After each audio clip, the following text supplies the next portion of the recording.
So JPMorgan has decided that they're going to settle with the SEC. It is what appears to be a sizable fine. It's a $920 million fine. And why is that? Well, that's because of the London whale debacle, where they did derivatives trades that lost them $6.2 billion. So there's some irony here that the bank has to pay another $920 million because of the losses of $6.2 billion that they already incurred. But there's a good reason for that. You have to tell both your board, because they are the ones that need to make sure that the executives are doing the right thing and look out for shareholders, and you have to tell your regulators what you're actually doing. If you're hiding risk, if you're hiding huge gambles, as we saw in 2008, it could blow up not on just you, the executives, but the entire bank. And not just the entire bank, but the entire economy. Because now these top banks are so interconnected with not just each other, but also giant corporations that employ so many people that if they go under, they drag the whole economy down with them. So the fact that JPMorgan hid what they were actually doing and did not report it properly to their own board or to the regulators is a serious, serious problem. And by the way, the Justice Department continues to look into this, and so does the U.S. Office of the Comptroller of the Currency, so there might be more fines and actions ahead. One really positive note about this is that for the first time in a long time, a bank actually admitted they did something wrong. Not only did they pay the $920 million, but they said, yes, that was our fault, okay? Now, it doesn't seem like much to the average guy, right?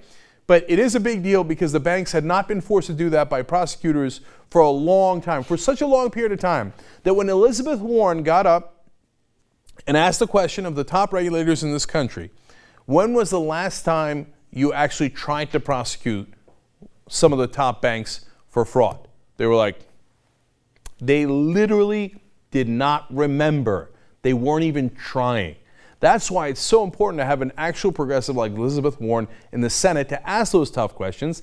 And after they got embarrassed, all of a sudden, well, you look at that, they demand that JPMorgan say they were culpable, and actually JPMorgan does do that. It turns out, hey, well, you look at that, we did have some leverage over the banks. Now, on the other hand, don't get too excited. Will anybody from JPMorgan be going to jail, at least for this portion of what they have admitted? No. Now, two of the bankers individually have been arrested, and the guy who actually did the trades, the London whale, Bruno Ixil, is of course not one of those guys. He actually turned on the guy above him and the guy below him. Those are the two guys that got arrested. But as a bank, there's not going to be any more criminal liability beside the fine. But now you might say, hey, listen, the fine is gigantic, $920 million. Well, not exactly. See, if you're JPMorgan, it's not as big of a deal because you already make a ton of money. In fact, it's only 14% of the bank's quarterly profit of $6.5 billion. So in 1/4 of a year alone, they make $6.5 billion, not in revenue, but in profit. So this is 14% of their profit for just 1 quarter. To give you more context on it, how much would it take for the bank to pay this? Just 13 days of profit. And in fact, if you just take it in the form of revenue, it's just 3 days and 8 hours worth of revenue for JPMorgan. So in the end, even though it looks big, what do we have? We have the bank saying, okay, fine, we screwed up, when they obviously screwed up and didn't tell people what they were doing and lost a lot of money doing it. And we have a fine that's basically 13 days of their profits. Now, why do you think they keep breaking the law? Why do you think they keep not telling regulators what they're doing?